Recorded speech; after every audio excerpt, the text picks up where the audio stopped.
Donc maintenant, on va aborder Mars. La planète Mars, c'est une planète intéressante à plusieurs titres.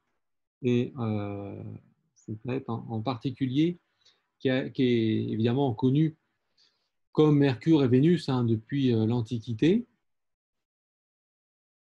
La grosse différence avec Mars, c'est que eh bien, Mercure est très difficile à observer parce qu'elle est toujours très proche du Soleil, comme on l'a vu, soit au coucher, soit au lever du Soleil. Vénus, vous avez vu, il y a une grosse atmosphère énorme qui nous empêche de voir la surface. Donc, du coup, c'est difficile de l'étudier depuis la Terre. Par contre, la planète Mars, elle a un gros avantage, c'est qu'elle est proche de nous et son atmosphère est très ténue, très petite atmosphère, ce qui fait qu'on voit très bien à travers. Et donc, on voit ce qu'on appelle les plaines de Mars. Et donc là, en fait, les premières observations de Mars avec une grosse lunette date du XVIIe siècle.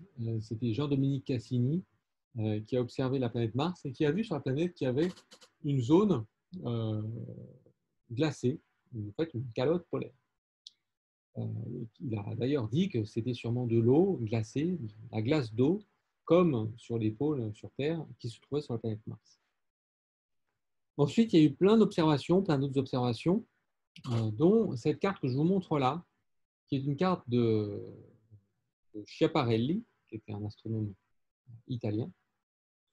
Et vous voyez que cette carte représente donc la topographie de Mars, avec des régions comme vous pouvez voir la mer Australe, et puis vous pouvez voir plusieurs noms, même des océans, Oceanus et Cupidus. Voilà. Il y a les mers. Alors, ce qu'on appelait mer à l'époque n'était pas forcément des endroits recouverts d'eau, ça pouvait être juste de grandes plaines dont on ne savait pas vraiment ce qu'il y avait d'ailleurs dessus. Schiaparelli a donc fait des cartes assez précises de Mars, en particulier lors de la rotation de Mars, pour montrer ce qu'on voyait d'un côté, ce qu'on voyait de l'autre. Et d'ailleurs, vous voyez ici quelque chose qui est assez intéressant. Vous voyez, on a des sortes de chenaux, ce qu'on appelle en italien des canali. Et les canali, ce sont ces lignes qui sont droites. Et dans le terme italien de chenaux, on ne sait pas si c'est naturel ou artificiel. Il y a une ambiguïté. C'est une formation qui est rectiligne. Et alors, ce qui est intéressant aussi, c'est que vous voyez qu'il y en a qui sont doublés, c'est-à-dire qu'il y a deux lignes parallèles. Ces deux lignes parallèles indiquent, d'après Schiaparelli, que peut-être ça peut être artificiel. C'est-à-dire qu'il y aurait vraiment des gens, des martiens, sur place, qui auraient construit cette fois-ci des canaux, au sens français du terme, c'est-à-dire au sens construction artificielle. Encore une fois, canali, ça peut être naturel. Les canaux, en français, c'est forcément quelque chose de construit par l'humain, ce n'est pas quelque chose de naturel. Sinon, on va parler de rivières, de chenaux même, on va parler de falaises, des choses comme ça, mais pas des canaux. Donc Schiaparelli, il ne savait pas trop, il hésitait, ça c'était donc la fin du XIXe siècle, et c'est là que Percival Lowell, un riche américain, a lui proposé carrément qu'il y ait des vrais martiens sur Mars, et qu'ils ont construit ces canaux pour irriguer la planète Mars, pour irriguer les villes qui soient sur la planète Mars. Donc, en fait, de chaque côté, vous avez les pôles, vous avez des calottes polaires avec de la glace d'eau. Et Lowell a imaginé que la planète Mars était assez aride, et donc il fallait tirer la glace d'eau qui se trouve sur les pôles vers les villes martiennes. Et donc, c'est tous ces petits points noirs que vous voyez sur la planète Mars. Ce sont, d'après Lowell, des villes. Et vous voyez qu'elles ont même des noms. Et en fait, toutes les lignes qui joignent ces villes sont en fait des canaux d'irrigation qui vont de la calotte polaire vers les villes. Bon, il était très imaginatif, mais c'était en fait, il était vraiment très sérieux. Il avait d'ailleurs une fortune très grande et il avait utilisé sa fortune pour faire construire un observatoire, l'un des plus puissants de l'époque. Et il avait donné des contrats à des gens pour observer principalement la planète Mars, mais pas que, il observait aussi d'autres choses. Il avait même été invité en 1907 par l'éditeur de Nature. Nature, c'est une revue scientifique très reconnue actuellement et qui était déjà à l'époque, hein, revue britannique, pour parler de ces canaux martiens. Il avait fait un article. Mais en fait, la communauté scientifique était très divisée et en particulier pensait que probablement ce n'était pas des constructions artificielles, mais des constructions naturelles, et peut-être même que c'était des choses qui n'existaient pas. C'est-à-dire que c'était des choses que les astronomes voyaient, mais parce qu'ils étaient vraiment à la limite de ce qu'on pouvait voir, à la limite de la visibilité. Et en fait, certains proposent même que ce qu'ils voyaient, c'était tout simplement les veines qu'il y a dans les yeux, et, et qu'en fait, ils peuvent apparaître des fois quand on regarde, on essaie de regarder quelque chose très précisément. Donc voilà, c'était pas très clair.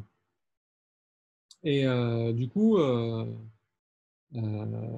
ce qui a en fait permis de trancher, c'est la photographie. L'avènement de la photographie, à un moment donné, quand la photographie est arrivée, que ça devenait de plus en plus sensible, eh bien, on a pris des photos de Mars et on s'est rendu compte qu'en fait, ces canaux n'existaient pas. Donc ça a été la fin de l'histoire de l'aventure martienne. Les canaux n'existaient pas. Voilà, donc j'ai parlé des observations martiennes. Ce que je vous avais aussi mentionné à un moment donné au début du cours, si vous vous rappelez, c'était ces boucles que fait Mars dans le ciel. En fait, ces boucles qu'on appelle de rétrogradation, vous vous souvenez peut-être, elles sont dues au fait que à la fois la Terre et Mars tournent autour du Soleil. La Terre tourne plus vite parce qu'elle est plus proche du Soleil, la Mars tourne un peu moins vite. Et donc, la Terre, sur son orbite, rattrape Mars. Et on a l'impression, comme cela, que Mars, parfois, ralentit, part en arrière et ensuite repart comme ça. Donc ça, c'est uniquement au fait que nous, on observe toujours depuis la Terre, mais que le centre de l'orbite de la Terre et Mars se trouve sur le Soleil. Et d'ailleurs, en ce moment, Mars est en train de rétrograder, donc dans le ciel, elle est en train de faire une boucle. Là, elle vient de commencer sa boucle, là, et ça va lui prendre un mois à peu près pour finir cette boucle-là et repartir de plus belle. Voilà, donc ça c'était d'ailleurs, là vous avez, alors ça c'est pas ça c'était en 2018, voilà, c'était en 2018 et vous voyez d'ailleurs les dates, la boucle donc elle a commencé fin juin et en gros elle s'est terminée en, quand elle est repartie, c'était en fin août, donc oui, ça dure plus longtemps que ce que j'ai dit. En gros, 2 mois pour faire cette boucle-là, pour repartir. Donc, voilà, fin juin. Là, tout le mois de juillet, elle part en arrière, et ensuite le août et enfin, tout le mois de juillet et une bonne partie du mois d'août, en fait, elle part en arrière avant de repartir. Donc, pour finir cette boucle, en fait, ça prend plusieurs mois. Et ensuite, il faut attendre 2 ans pour que la Terre, de nouveau, se retrouve du même côté de Mars par rapport au Soleil. Voilà, je voulais vous montrer ça aussi, c'est ces images dont je vous ai parlé tout à l'heure. En fait, je vous ai dit que Mars, on l'observe depuis très longtemps, et ça, c'est l'une des premières images de Mars. Donc ça, c'est évidemment un dessin, ce n'est pas une photo, c'est un dessin, effectué en 1666 par Jean-Dominique Cassini, qui observait avec une grande lunette qui se trouve à l'Observatoire de Paris. Et donc, vous voyez sur cette image, d'abord, vous voyez une petite formation qui ressemble à une altère un peu au milieu. Donc ça, c'est une formation topologique sur la planète Mars. Et puis, vous voyez au-dessus la calotte polaire dont je vous parlais. C'est cette calotte polaire qui a permis à Jean-Dominique Cassini de suggérer qu'il y avait de l'eau glacée sur la planète Mars. qui a été confirmée en 1964 par des observations spectroscopiques, donc, 3 siècles plus tard. Mais donc en 1966, évidemment, il n'avait aucun moyen à l'époque de savoir exactement ce que c'était, mais il a dit, bon, bah, sur Terre, sur les pôles, il y a de la glace, et bien sur Mars, il y a de la glace aussi.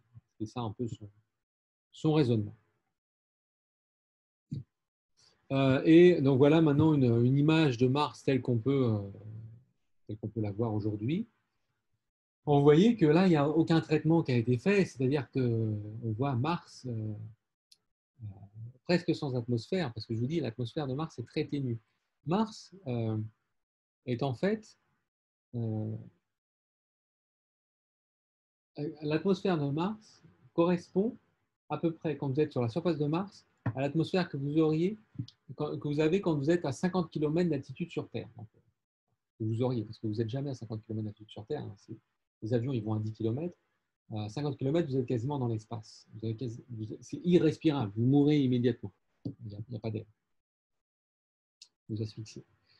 Donc ça, c'est voilà, ça c'est ce que vous verriez. Et vous voyez en fait l'altère que vous voyez Cassini. Eh bien, c'est ce grand canyon qui se trouve au milieu, qui barre la planète Mars d'un bord à l'autre. C'est une énorme formation géologique. Donc, on va reparler tout à l'heure de ce qui a causé ces formations, ces grandes formations géologiques qu'on voit sur la planète.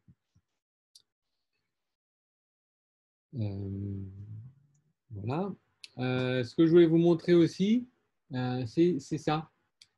C'est Mars, parfois, en fait, a très peu de dénivelé dans sa géographie martienne.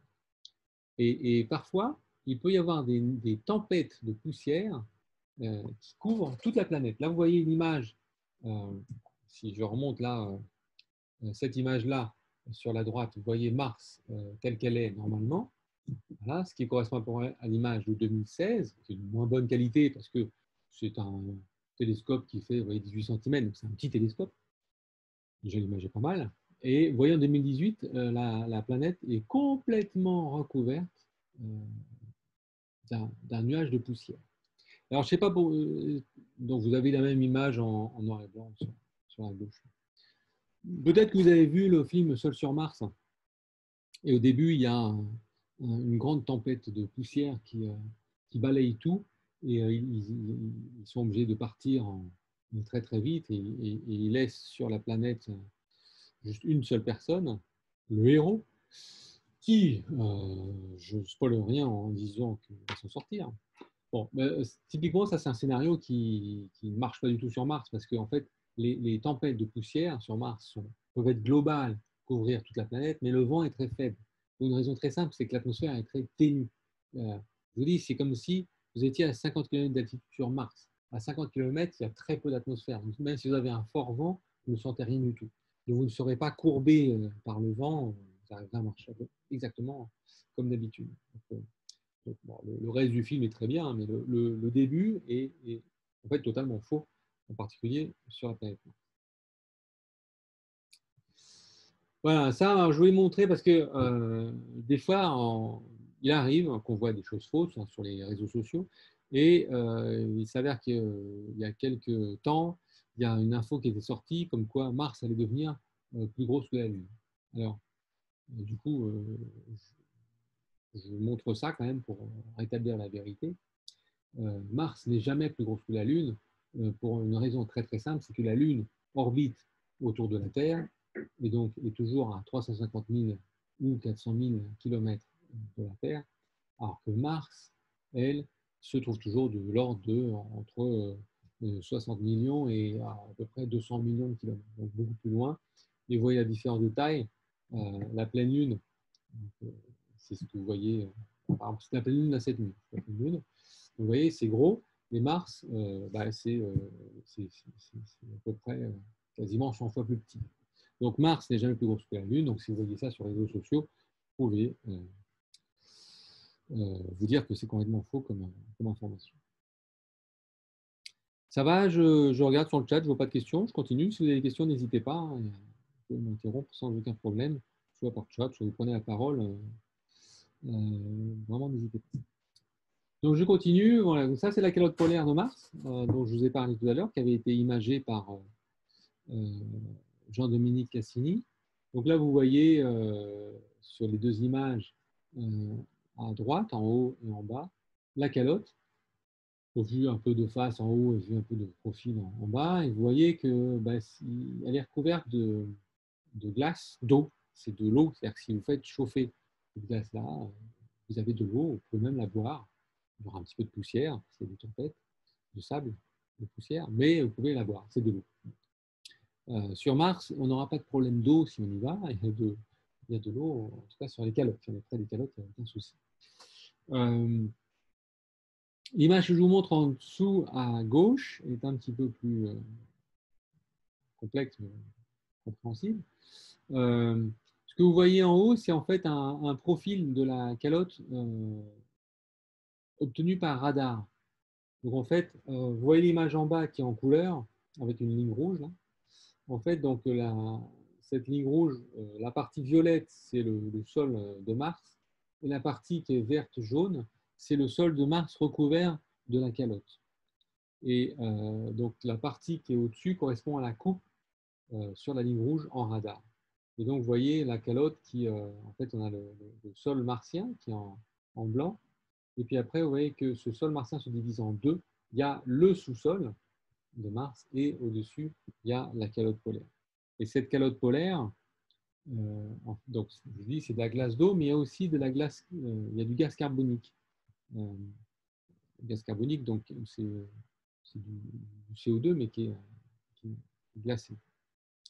Et en fait, il y a aussi de la poussière, donc du coup, il y a aussi un effet saisonnier. Mars a des saisons comme sur Terre. Et donc, il y a de temps en temps où la calotte polaire, comme elle est plus chauffée par le soleil, elle va fondre, puis de temps en temps, elle va grossir. Donc, il y a une sorte de respiration de la calotte, comme ça, avec plus ou moins de gaz carbonique qui se met dessus aussi, et plus ou moins de poussière. Donc, en fait, un peu comme sur les carottes des arbres, on va pouvoir voir les saisons qui s'accumulent avec les couches de poussière sur la calotte. Donc, on peut suivre un petit peu même le climat martien grâce à cette calotte polaire. Voilà, donc ça, il y a une calotte polaire au nord, une calotte polaire au sud. Je vous montre celle du nord parce qu'elle a été plus photographiée, et puis elle est plus grosse, elle est assez photogénique, elle est assez jolie, vous pouvez le voir. Donc là, voilà, vous ne seriez pas dépaysé entre un voyage en Arctique ou un voyage sur la calotte polaire martienne, c'est à peu près la même chose. Alors, ensuite, donc, sortons de cette zone de la calotte polaire et je vais maintenant sur la zone, enfin sur Mars en fait, sur le reste de la planète Mars. Et là, je vous montre deux régions. La première, en haut, c'est les deux, en fait, les deux images proviennent de la même région. C'est Epus-Casma. Et ce que je vous montre, c'est deux vues d'une même région, Epus-Casma. Vous voyez en fait un canyon, mais complètement asséché. Il n'y a pas d'eau du tout. Il y en a peut-être qui sont allés ou qui ont vu des images du Grand Canyon, c'est assez impressionnant aux États-Unis. C'est assez impressionnant parce qu'il y avait ce Grand Canyon et puis au fond, en fait, vous avez une petite rivière, le Colorado. Non, petite rivière, toute petite. Mais avant, il y a, je ne sais pas exactement quand, mais probablement plusieurs centaines de milliers d'années, voire plus, il y avait beaucoup plus d'eau qui a formé ce canyon. Parce que pour former un gros canyon, il faut beaucoup d'eau. Et là, c'est pareil. Vu qu'on a un gros canyon sur Mars, à un moment donné, il y a eu un écoulement de beaucoup d'eau. Et toute cette eau, eh bien, elle a formé ce canyon que vous voyez ici. Et vous voyez aussi sur l'image en particulier en bas que le fond du canyon il est plus noir. En fait, c'est parce qu'il y a de l'argile. Donc, c'est de la terre qui a été mélangée à de l'eau, qui est plus noire et qui se retrouve comme ça au fond du canyon. Donc, il y a un moment donné dans l'histoire de Mars où il y a eu beaucoup d'eau qui a coulé en grande quantité. Il y a eu de l'eau liquide qui a coulé en grande quantité. Or, aujourd'hui, si vous mettez de l'eau sur la surface de Mars, cette eau disparaît parce qu'elle s'évapore directement à cause de la pression qui est très très faible de l'atmosphère, et aussi à cause de la température qui est entre, je ne l'ai pas dit, mais la température martienne, c'est entre -100 et 0 degrés Celsius. Donc, avec ces deux facteurs conjugués de pression, de température, eh bien, l'eau liquide sur la planète Mars s'évapore et il ne reste plus rien. Ça, c'est les situations actuelles. Mais auparavant, donc, pour qu'il y ait eu de l'eau liquide en abondance sur la planète Mars, eh bien, cela signifie qu'il y avait une atmosphère très épaisse, bien plus épaisse qu'aujourd'hui, qui a permis à l'eau de se maintenir, de rester, de subsister. Cette eau-là, aujourd'hui, on ne la voit plus à la surface. Et cette atmosphère qui était épaisse, elle a disparu. On essaiera de comprendre pourquoi tout à l'heure. Donc, voilà, donc là, vous avez une rivière martienne qui est asséchée. Et en fait, je pourrais vous en montrer plein des images comme ça. Donc là, vous voyez, c'est un delta, c'est un endroit où la rivière s'élargit. Il y a plein d'images comme ça de Mars. Je pourrais vous en montrer des centaines. Je ne vais pas le faire parce qu'on ne va pas passer une course sur Mars, mais c'est vraiment des régions qui sont super belles.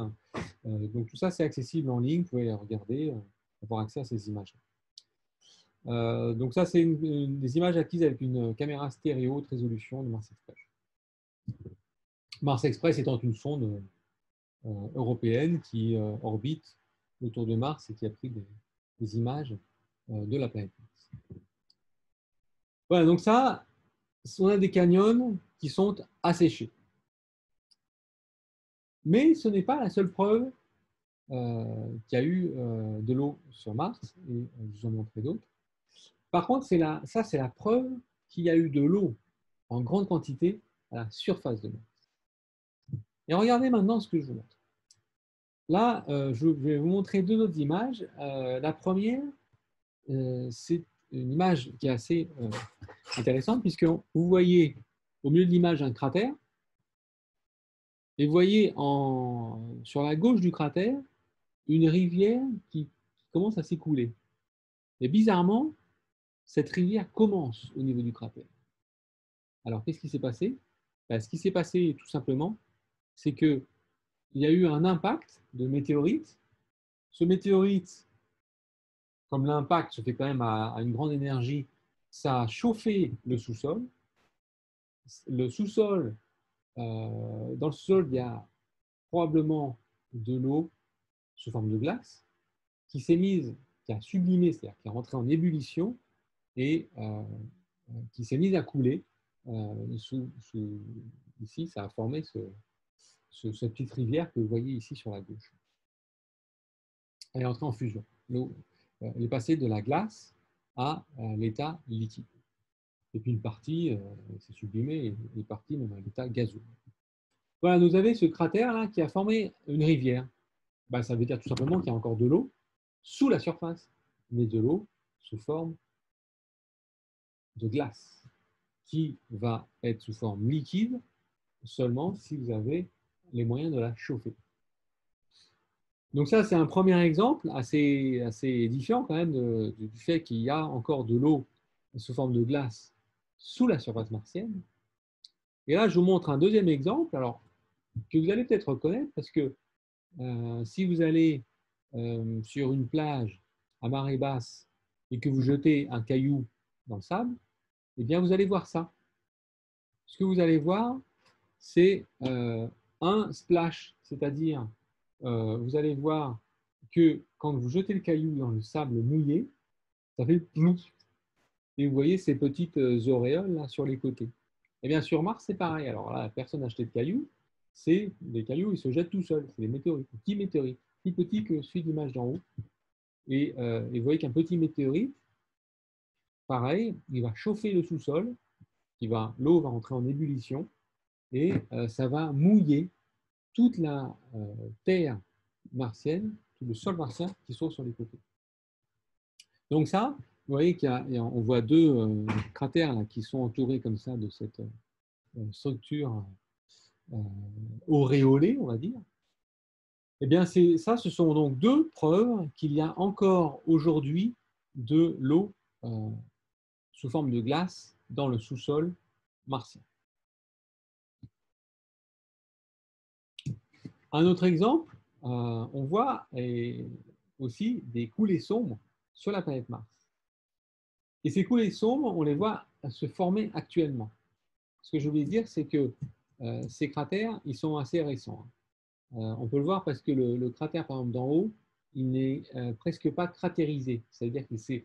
En fait, pour savoir si une surface est vieille ou pas, on regarde combien il y a de cratères. S'il y a plein de cratères, ben, c'est que c'est très vieux. Par contre, s'il y a très peu de cratères, c'est que c'est très jeune. Elle n'a pas encore eu le temps de se ramasser des cratères et des astéroïdes sur la Terre. Donc là, ce cratère qu'on voit là, il est très jeune puisqu'il n'est pas cratérisé. Là, c'est pareil, c'est une surface aussi qui est très jeune puisque ce n'est pas cratérisé. Donc, ça, c'est des images qui sont récentes. Et là, c'est une image encore plus récente où vous avez un passage de la sonde, par exemple Mars Express, qui prend une image et qui voit une surface, on va dire, normale, et repasse ensuite quelques heures plus tard et elle repère une traînée sombre.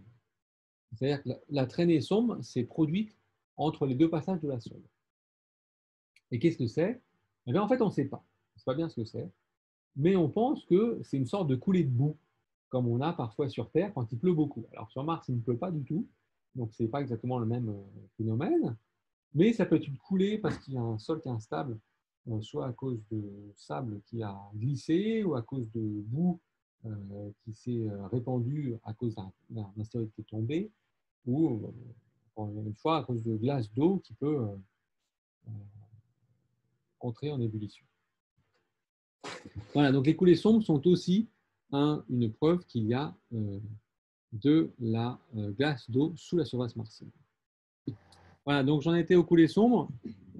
Ensuite, une chose que je voudrais mentionner aussi, c'est qu'il y a eu des tsunamis sur Mars. Il y a eu des tsunamis géants, probablement il y a 3 milliards d'années. Ce que je n'ai pas dit tout à l'heure, c'est qu'en fait, toute cette période où il y a eu de l'eau qui s'est écoulée en grande quantité sur la planète Mars, on pense que c'était jusqu'à il y a en gros 3,5 milliards d'années. Alors je vous répète, la formation du système solaire, c'est 4,55 milliards d'années. Ça veut dire qu'en gros, probablement pendant 1 milliard d'années, 1,5 milliard d'années, il y a eu de l'eau qui s'est écoulée en grande quantité sur la surface martienne.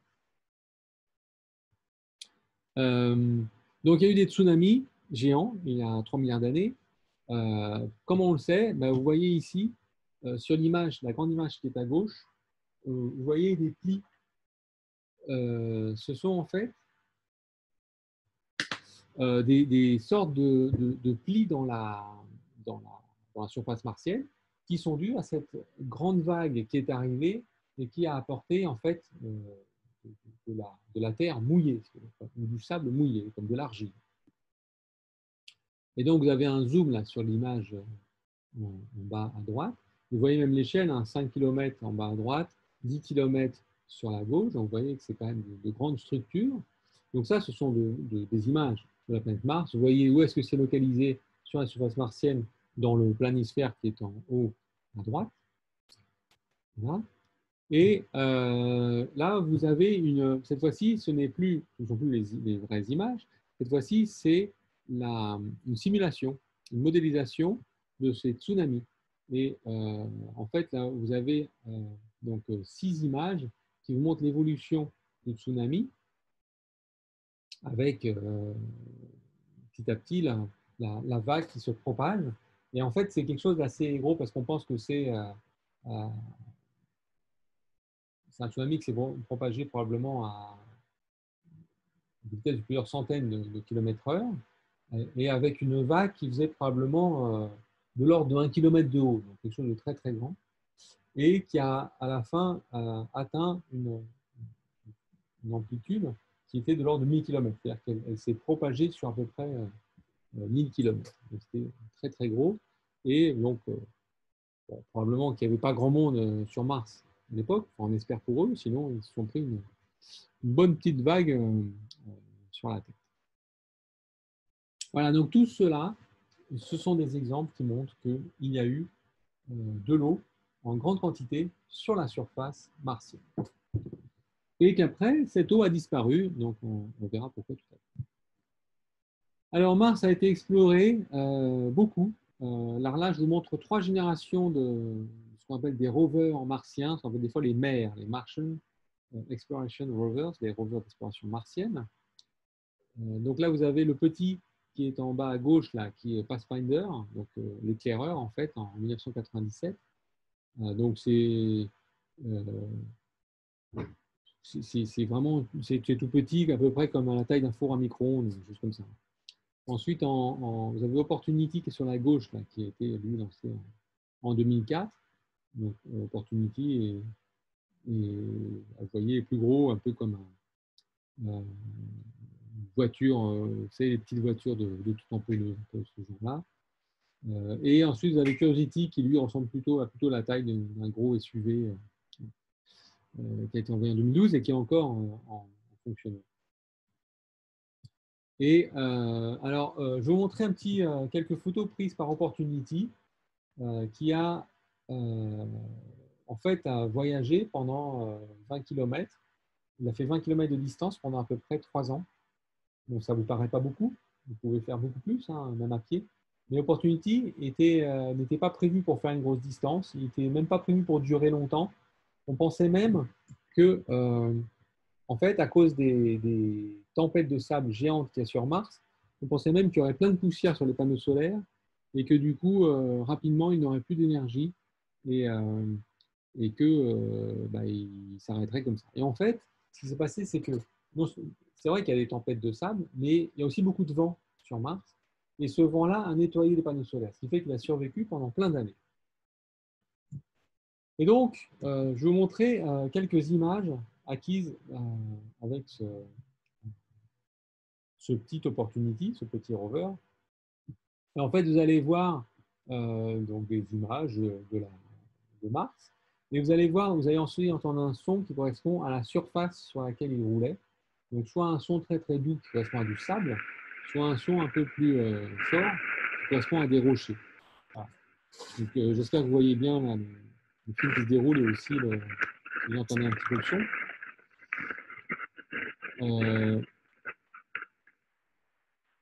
Ça va, vous voyez bien, vous entendez? En fait, ce que vous voyez d'abord, c'est que la surface martienne, elle est assez monotone. C'est beaucoup de sable, beaucoup de rochers. Ce que vous voyez aussi, c'est que les dénivelés, comme je l'ai dit, sont très très petits sur Mars. En fait, on ne voit pas beaucoup de collines, pas de canyons. Alors, on voit des fois, vous voyez par exemple ici, là, voilà. Là c'est les roues du rover qu'on voit quand il se retourne. Alors, il faut savoir que ce rover-là, il était contrôlé à distance depuis le JPL, le Jet Propulsion Laboratory. Donc, ce qui n'est pas évident parce que vous avez un décalage de quand même quelques dizaines de minutes entre l'ordre que vous donnez au rover et le rover qui reçoit l'ordre. Et donc, ensuite, pour savoir si le rover s'est bien comporté comme vous avez demandé, eh bien, il faut encore attendre plusieurs dizaines de minutes pour avoir le retour. Donc, ça veut dire que c'est comme si vous essayez de faire un créneau avec votre voiture avec un décalage d'une demi-heure. Vous allez voir que ce n'est pas facile. Bon, l'avantage sur Mars, c'est qu'il n'y a pas beaucoup de voitures garées, mais parfois il s'est quand même embourbé dans du sable, donc il fallait le sortir avec une manœuvre plus ou moins compliquée. Il y avait un modèle sur Terre qui permettait de savoir à peu près comment faire la manœuvre pour s'en sortir. Et voilà, donc en gros, si vous baladez sur Mars, voilà ce que vous allez voir, un paysage. Vous voyez, là, ça dure 3 minutes, hein, je ne vous montre pas tout, mais vous voyez que c'est à peu près toujours pareil. C'est un paysage qui ressemble un peu aux ergs du Sahara, avec à la fois du sable et des petits rochers par-ci par-là. Puis vous voyez des météorites aussi. Vous voyez, il y a des petites météorites qui sont. Voilà, tout ça, c'est des petites météorites qui sont tombées sur la planète Mars. Sachant que sur Mars, comme il y a très peu d'atmosphère, il y a aussi très peu d'érosion. Donc une météorite qui tombe sur Mars va rester sur Mars pendant très très longtemps. Pas aussi longtemps que sur la Lune, là il n'y a pas d'érosion du tout, mais quand même. La petite cheminée que vous voyez là, c'est le rover en fait. On voit des parties du rover qui sont filmées. Voilà. pour ce rover Opportunity. Voilà. Donc, vous voyez que le paysage est quand même plutôt monotone. C'est toujours pareil. Là, je vous dis, il a bougé sur une vingtaine de kilomètres. Donc, c'est comme si vous étiez dans le Sahara et que vous bougez sur une vingtaine de kilomètres. C'est pas très, très différent. Alors, ça, c'est donc Opportunity. Son grand frère, Opportunity, c'est donc le rover que je vous ai montré tout à l'heure, qui s'appelle Curiosity. Donc là, vous le voyez, il a pris, ça c'est un selfie de Curiosity. Et vous voyez donc vous voyez les roues. D'ailleurs, au passage, je ne sais pas si vous voyez bien, mais les roues, en particulier, on voit bien qu'il y a des trous dans les roues. En fait, le sol de Mars est quand même assez dur. Il y a plein de rochers, tout ça. Et donc, ça fait des trous dans les roues. Et c'est l'un des gros problèmes de Curiosity, qui donc a été lancé en 2011 et qui est arrivé en 2012. Donc, c'est-à-dire que ça fait 8 ans maintenant qu'il est sur Mars. Ça fait 8 ans qu'il roule. L'autre chose que vous remarquez, c'est qu'il n'y a pas de panneau solaire. Curiosity fonctionne au plutonium, qui est un élément radioactif. Et donc, il n'a pas besoin d'énergie solaire. Et donc, il ne dépend pas de s'il y a de la poussière ou pas. Et il peut fonctionner comme ça plusieurs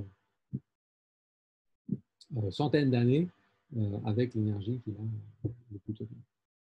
Et je vais vous montrer un petit film, maintenant une petite animation en fait, qui montre un peu comment se produit la mise en orbite et le freinage et l'atterrissage d'un rover tel que Curiosity. Je vous rappelle, Curiosity, sa taille, c'est un SUV, c'est un SUV, c'est gros. Donc il faut quand même arriver à faire poser ce SUV sans qu'il se scratch, sans qu'il soit cassé. Donc ça, c'est pas facile. Donc comment on fait? En fait, aujourd'hui, il y a une manœuvre en fait, qui permet de poser comme cela des gros rovers qui sont lourds, hein, c'est de l'ordre d'une tonne, hein, donc la manœuvre en fait, c'est de freiner, de parachuter et d'élitreuiller le rover. C'est ça que je vais vous montrer. Alors c'est une animation qui vous montre d'abord donc la mise en orbite du rover autour de la Terre, donc après le lancement, et à un moment donné, donc, le rover s'en va vers Mars. Donc là, vous voyez que le booster là, qui a fait le lancement et la mise sur la trajectoire vers la planète Mars, ça se détache. Il reste donc le vaisseau.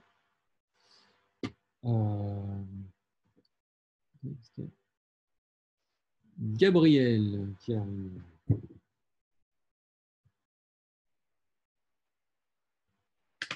Gabriel, vous m'entendez?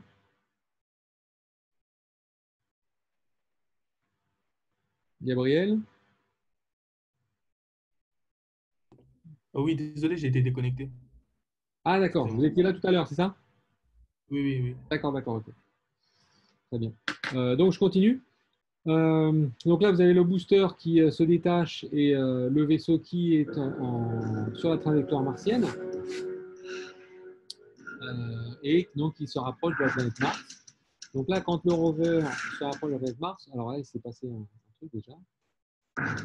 Voilà, ici, vous voyez, il y a le contrôle en fait, qui permettait de faire des petites corrections de trajectoire qui se détachent de ça. Et ça, en fait, c'est voilà, ça. Ce truc, en fait, ce qu'on voit de blanc là qui va vers la planète Mars, c'est justement ce qui contient le rover. Donc c'est assez gros hein, en fait, hein, c'est de l'ordre de 2 mètres de diamètre, même plus, hein, c'est de l'ordre de 3 mètres de diamètre. Et vous avez aussi un bouclier thermique. Donc il y en a un qui est en train de chauffer. Hein, et vous voyez aussi les petites rétrofusées. Ça, ce sont des rétrofusées qui permettent, enfin pas des rétrofusées, pardon, des petites fusées qui permettent de corriger la trajectoire pour qu'il arrive au bon endroit sur la planète Mars et aussi avec le bon angle par rapport à l'atmosphère martienne. Vous allez comprendre pourquoi. Là, c'est le bouclier thermique qui chauffe, il chauffe beaucoup. Il n'y a pas beaucoup d'atmosphère, mais ça chauffe quand même. Donc ça chauffe énormément, voilà. Vous voyez le bouclier thermique qui chauffe. Ça se rapproche de la planète Mars, vous voyez. Et là est détaché le parachute, enfin, détaché, et largué le parachute, c'est-à-dire que ça va permettre de freiner un petit peu. Ça ne freine pas beaucoup puisque l'atmosphère est très ténue, mais ça freine quand même et c'est utile. Voilà. Donc là, vous avez le, euh, le vaisseau qui est en train d'être freiné par le parachute. Et là, vous avez vu que le bouclier thermique a été éjecté. Et maintenant, on voit Curiosity à l'intérieur. Vous voyez le rover avec les 6 roues.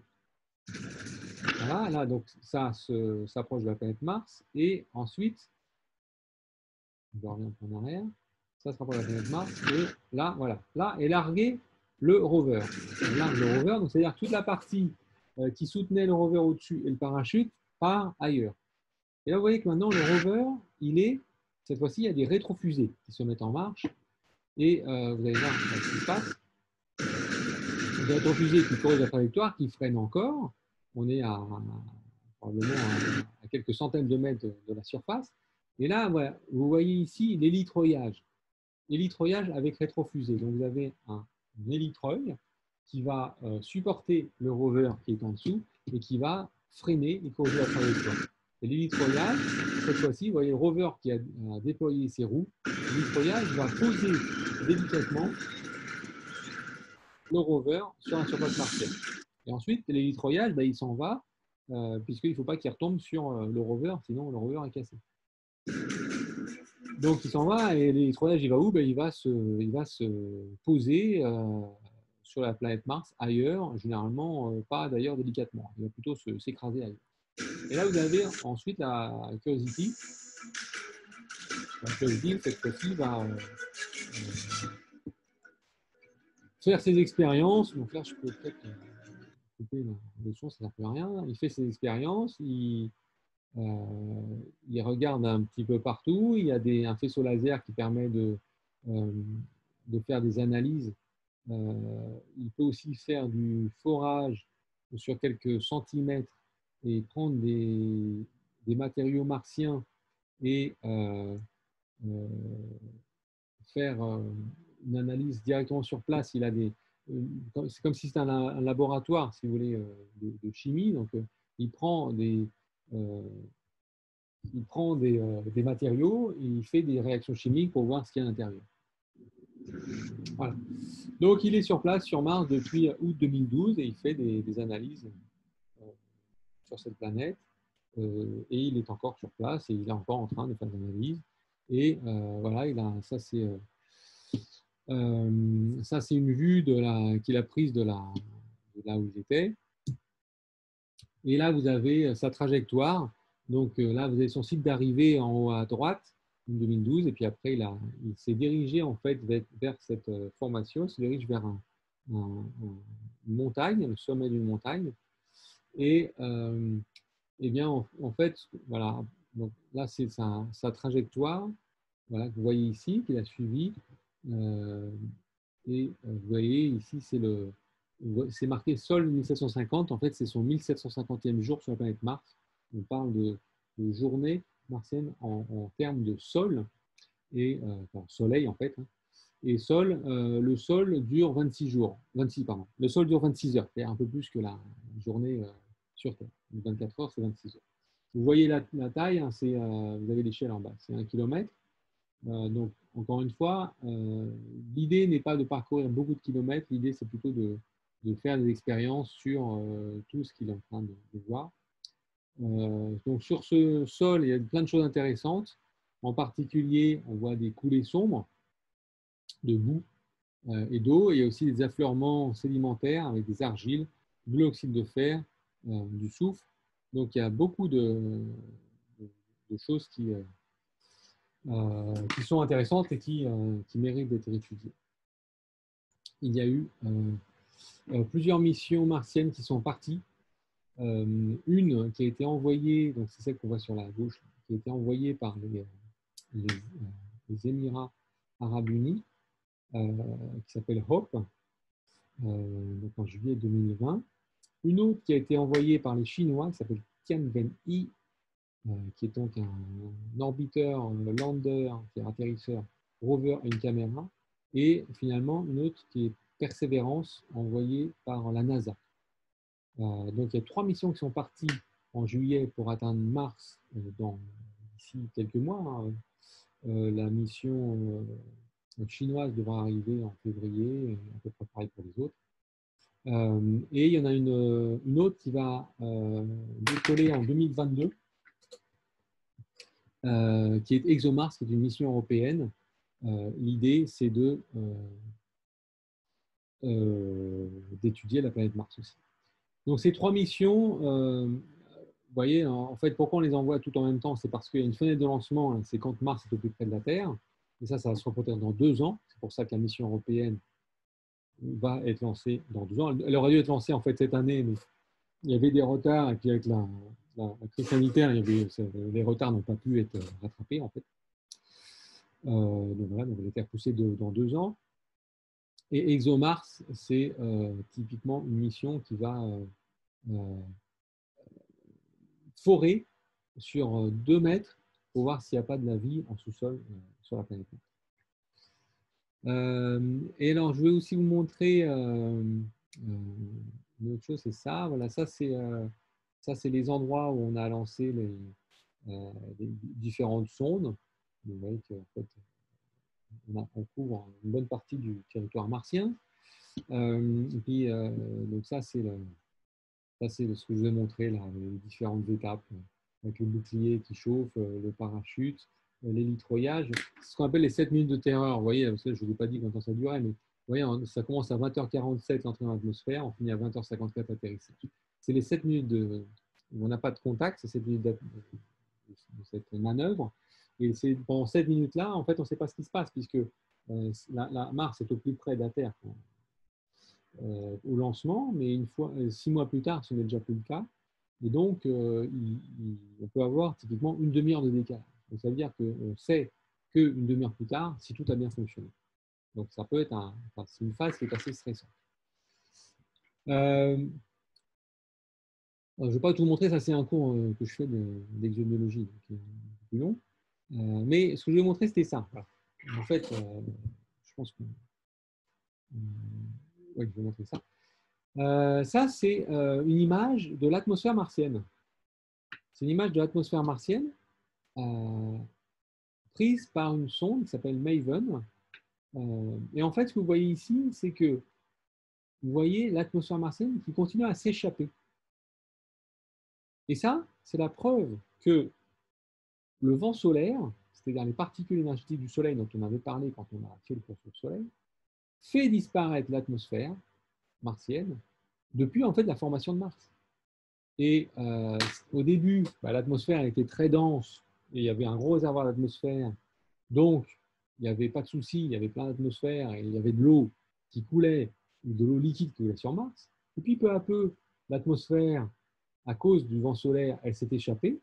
Et il y a 3,5 milliards d'années, il n'y avait plus assez d'atmosphère. Donc, toute l'eau s'est évaporée sur Mars.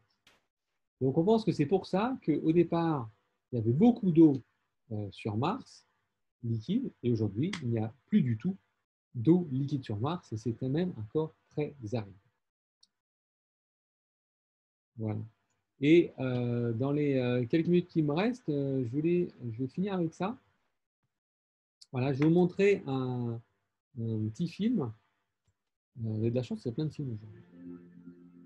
Avec une musique, mais ce n'est pas la musique la plus intéressante. Là. Je vais vous montrer un petit film où vous voyez un paysage martien. Alors, vous voyez même les étoiles. Là, du coup, vous pouvez voir la Voie lactée là, qui tourne devant vous. Vous voyez les petits nuages sombres dans la Voie lactée, qui sont les endroits où il y a plein de poussière. Là, vous avez 2 petits nuages qui sont le petit et le grand nuage de Magellan. Après, vous avez le lever de soleil sur Mars, avec des rochers. Vous voyez, un peu comme ce que je vous ai montré tout à l'heure avec la sonde Opportunity qui se promenait sur la planète Mars avec les différentes images. Voilà. Donc là, la température sur Mars, je vous ai dit, c'est entre moins 100 et 0 degré. Moins 100 l'hiver, à 0 degré le 21 juin en été à midi. On retrouve la Voie lactée, le petit nuage noir, le petit et le grand nuage de Magellan, le petit et le grand nuage de Magellan, qui sont des galaxies satellites à notre galaxie. Et on retrouve ici la planète. Et du coup, Je vais finir par un petit quiz pour vous demander si vous avez trouvé où est-ce que cette image avait été, où est-ce que ce film a été fait.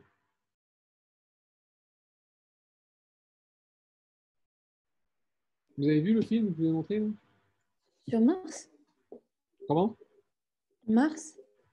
Ah mais en fait, c'était un piège. C'est pas Mars, justement. C'était sur Terre alors. Voilà, c'est sur Terre. Mais c'est où sur Ah Terre? ouais. C'est vraiment. Bon, c'est dans le désert, c'est dans l'hémisphère nord? C'est un désert, mais c'est quel désert? Non, je sais pas. Alors pourquoi on sait déjà. Attendez, hop là, je vais mettre là. Pourquoi on sait que c'est pas Mars? Ben, Réponse facile. ça Hein. ressemble vraiment à Mars, mais il y a les rochers, il y a le désert là. Oui, Ça tout à fait. ressemble vraiment à la Terre. Et en fait, le ciel, je pense que à Mars, on est plus près du Soleil, Alors Mars, on est plus loin du Soleil. plus loin. Ah oui, je sais pas.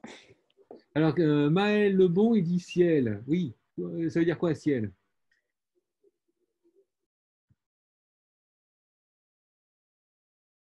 Vous pouvez parler, hein, peut-être. Si vous avez un micro, vous pouvez parler.